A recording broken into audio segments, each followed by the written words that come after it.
Today, we are taking a culinary road trip, back in time. We are going to visit every single state to uncover the one dish that defined it during the Swinging Sixties. From the icy waters of Maine to the deep fryers of the South, this is the documentary history of what America really ate. Alabama. Tomato aspic and banana pudding.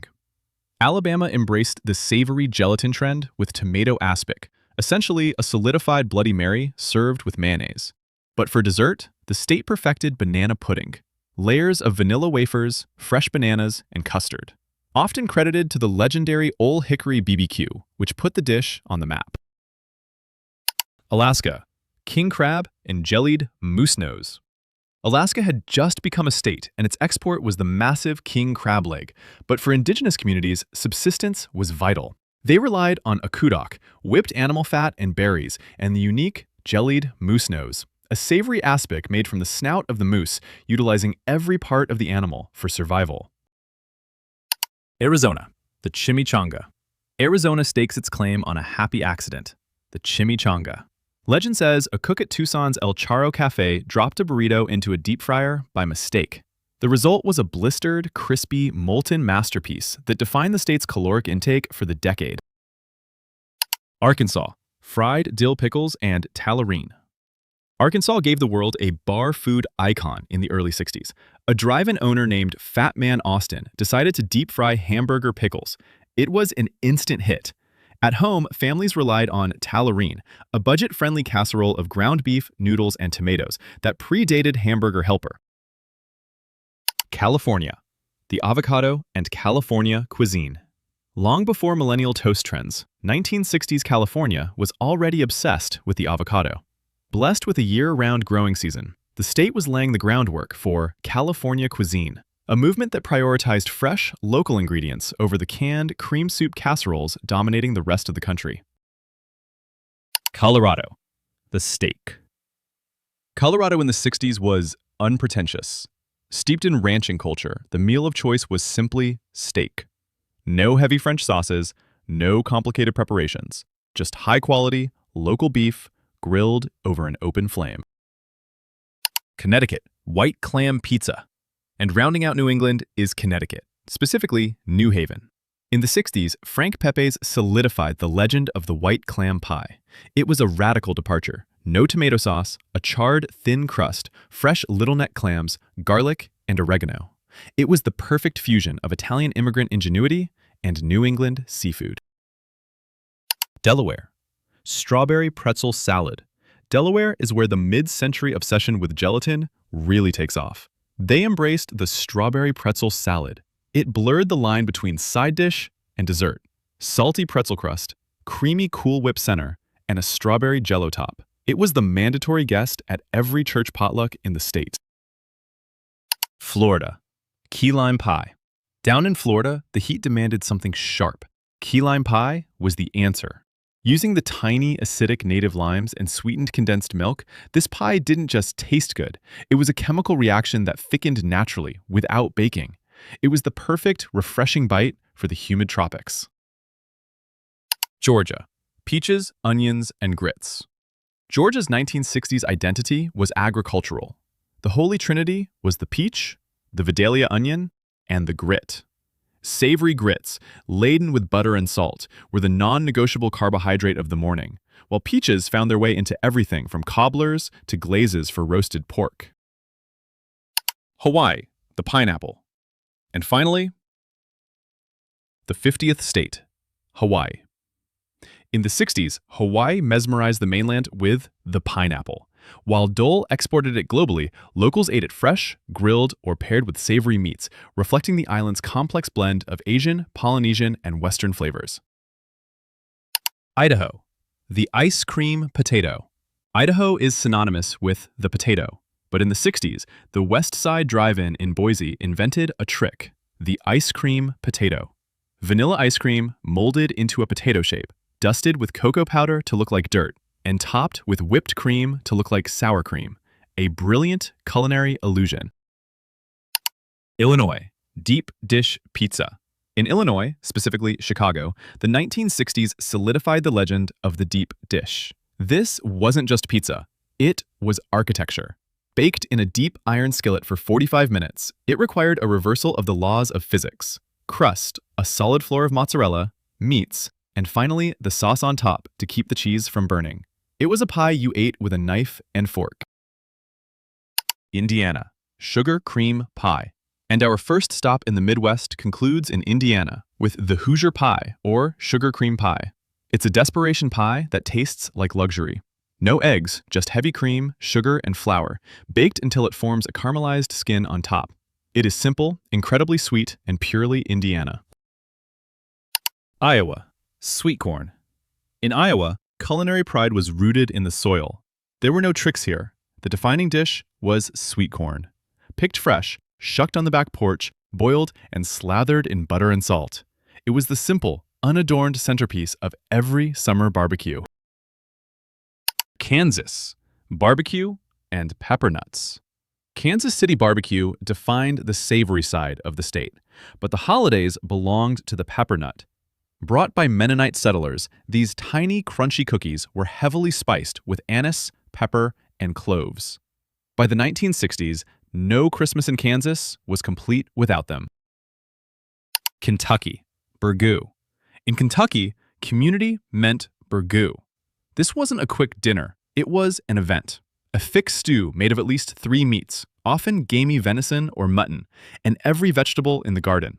It was cooked over open fires for days, usually for political fundraisers or derby parties. Louisiana, kalas. We know about gumbo and jambalaya, but the lost treasure of 1960s Louisiana was kalas. These sweet, deep-fried rice fritters were a legacy of the Creole kitchens. Leftover rice mixed with yeast dough, fried and dusted with sugar. A thrifty, delicious breakfast that has sadly faded from the modern French Quarter. Maine, haddock chowder. In Maine, lobster was the export, but haddock chowder was the lifeline. In the 1960s, this wasn't the thick, flour-heavy soup you get in tourist traps today. Authentic Maine chowder had to be milky and delicate to showcase the flaky white fish. Tragically, overfishing has made this specific, abundant version of the dish a rarity today. But for a 1960s Mainer, this was the taste of home. Maryland, fried chicken and Smith Island cake. Before fast food took over, Maryland fried chicken was world-renowned, pan-fried and smothered in white cream gravy. But the real showstopper was the Smith Island cake. This dessert required extreme patience. 8 to 10 impossibly thin layers of yellow cake, separated by fudge-like chocolate icing. Massachusetts, clam chowder and the tunnel of fudge. Massachusetts is synonymous with creamy clam chowder, a point of eternal pride. But in 1966, the state's sweet tooth changed history. A Massachusetts baker introduced the tunnel of fudge cake at the Pillsbury Bake-Off. It was a chocolate sensation that single-handedly made the aluminum bundt pan a mandatory piece of equipment in every American kitchen. Michigan, cherries. Michigan's lake effect climate made it the cherry capital of America. In the 60s, community cookbooks were stained red with recipes for the fruit. Whether it was a lattice-topped pie or a vibrant gelatin mold utilizing canned pie filling, the tart Michigan cherry was the dominant flavor of the region's dessert culture. Minnesota, wild rice. While the rest of the Midwest relied on pasta for their hot dishes, Minnesota turned to the earth. They utilized native aquatic wild rice. In the 60s, this nutty, chewy grain was folded into rich, cream-based casseroles with mushrooms and almonds, an upscale, earthy alternative to the standard tuna noodle surprise. Mississippi, fried catfish. Mississippi was the catfish capital. The preparation was ritualistic, soaked in buttermilk, coated in gritty cornmeal, and deep-fried to a golden shatter. Served with hush puppies and bitter turnip greens, it was a study in textural contrast. Missouri, toasted ravioli and gooey butter cake. St. Louis, Missouri offered 2 icons. First, toasted ravioli, which was actually deep-fried, not toasted, dipped in marinara. And for dessert, the gooey butter cake, a yeast cake bottom topped with a dense, pudding-like layer of cream cheese, butter, and sugar. It was a sticky, decadent companion to black coffee. Montana, huckleberry pie. Montana's flavor had to be fought for. The elusive wild huckleberry couldn't be farmed. It had to be foraged in the mountains. In the summer, these berries were transformed into vibrant, deep purple pies that defined the taste of the wilderness. Nebraska. Popcorn. Nebraska fed the nation's snacking habit. Long before the microwave, families in the 60s popped Nebraska corn on the stovetop in heavy aluminum pots. It was the abundant, cheap fuel for the golden age of television. Nevada. Chateaubriand. Next door in Nevada, the diet was driven by the neon glow of Las Vegas. The high roller dish was Chateaubriand, a massive center-cut tenderloin, roasted rare and carved tableside by tuxedoed waiters. It was the edible symbol of 1960s casino opulence. New Hampshire. New England boiled dinner. Crossing into New Hampshire, functionality ruled the table. The New England boiled dinner sounds bland by modern standards, but it was a survival tool. A massive cut of corned beef brisket or ham, slow-cooked with turnips, rutabagas, and cabbage. It was a caloric shield against the brutal winters, feeding large working-class families from a single pot. New Jersey. The pork roll. Across the Hudson in New Jersey, the diner culture was fueled by one thing: the pork roll. Whether you called it Taylor ham or pork roll depended on your exit number. Sliced thick and scored so it wouldn't curl on the griddle, it was the salty, caramelized champion of the Jersey breakfast. New Mexico. Frito pie. New Mexico captured the convenience culture of the decade with the Frito pie. Originating at a Woolworth's counter in Santa Fe, it was simple genius. Open a bag of corn chips, ladle in fiery red or green chili beef, cheese, and onions. Eaten with a plastic spoon directly from the bag, it was the ultimate portable comfort food. New York. Nestle-Rote pie. New York City in the 60s was the epicenter of dining, but beyond the bagel, the bakery cases were ruled by the Nestle-Rote pie. It was a complex filling of chestnut puree, candied fruits, and plenty of rum.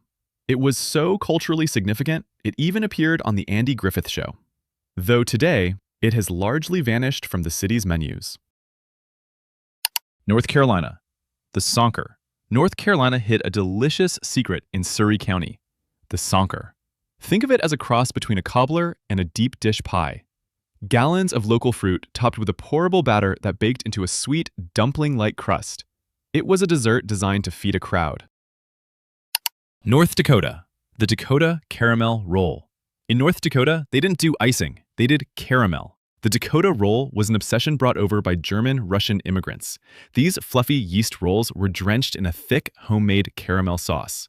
In the 60s, these were the fiercely guarded recipes of every grandmother on the plains. Ohio. Johnny Marzetti. If you grew up in Ohio in the 60s, you ate Johnny Marzetti. It was the ultimate comfort casserole. Ground beef, tomato sauce, cheddar cheese, and elbow macaroni. Cheap, filling, and seemingly available at every single school cafeteria and church basement in the state. Oklahoma. The onion burger. North of the Red River, Oklahoma perfected the onion burger. Born in the Depression to stretch expensive beef, it became an art form by the 60s. A heap of thinly sliced onions smashed directly into the meat on a scorching griddle. It was the flavorful grandfather of the modern smash burger.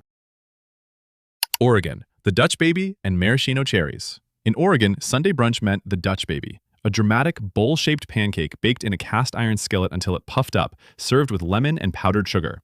Meanwhile, Oregon scientists perfected the modern maraschino cherry, that bright red, non-alcoholic garnish that became mandatory in every cocktail and fruit salad of the decade. Pennsylvania. Scrapple and shoofly pie. Pennsylvania held on to its Dutch roots with scrapple, a loaf made from pork scraps and cornmeal, fried until crispy. It was the ultimate waste not, want not food. For dessert, shoofly pie, a dense, molasses-heavy pie with a crumb topping that didn't require refrigeration, perfect for the farmhouse kitchen. Rhode Island. Clam cakes. In the Ocean State, it wasn't about the crab cake, it was about the clam cake. These deep-fried, savory fritters were heavy on the dough and modest on the clams. For a generation of Rhode Islanders, these salty, greasy treats are the taste of nostalgia, eaten hot out of paper bags at the now-gone Rocky Point amusement park. South Carolina. Frogmore stew. South Carolina's icon contained no frogs. Frogmore stew, or Low Country boil, was the ultimate communal feast. Shrimp, corn, sausage, and potatoes, boiled with beer and spices, then dumped directly onto the table. No plates required, just hungry neighbors. South Dakota. Chislic. South Dakota held the trademark on a dish called chislic. Cubes of red meat, mutton, venison, or beef, skewered, deep-fried, or grilled, and served with saltines. It was rugged, simple, and uniquely local. Tennessee. Banana pudding. Tennessee shares the heavyweight title for banana pudding. While instant Jell-O mixes started creeping in during the 60s for convenience, Tennessee purists stood by the cooked vanilla custard. It was the only way to cool down after a meal of fiery hot fried chicken or Memphis BBQ. Texas. Texas-style chili.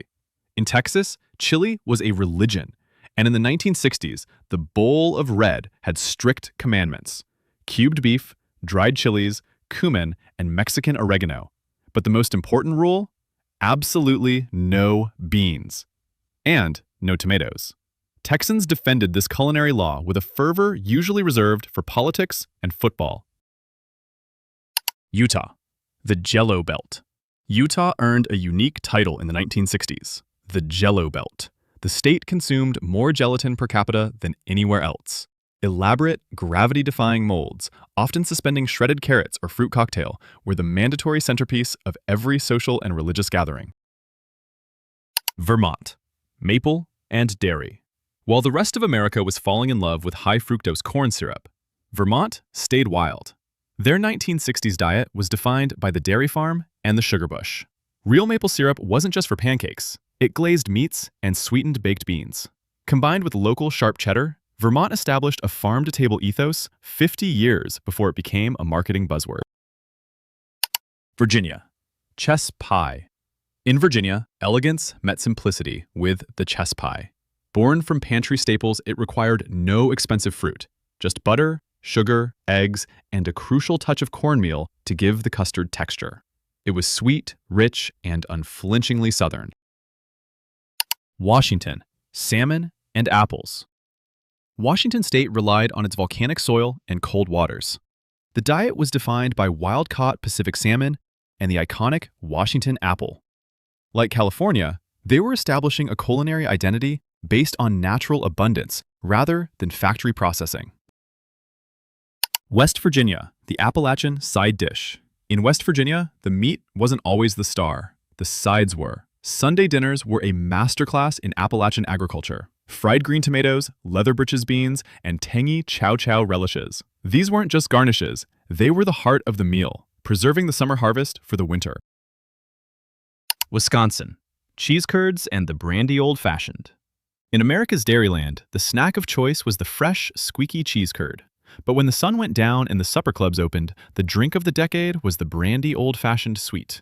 Wisconsinites rejected whiskey, choosing brandy instead, muddled with excessive amounts of cherries and oranges and topped with lemon-lime soda. Wyoming. Chili and cinnamon rolls. Wyoming fostered the decade's most bizarre pairing: chili and cinnamon rolls. This sweet and savory duo became a legendary fixture in schools and diners. Locals didn't just eat them side by side. The brave ones dipped the frosted pastry directly into the spicy stew. If you enjoyed this trip back in time, let us know in the comments, which of these 1960s dishes would you actually eat today? And which one should stay in the past?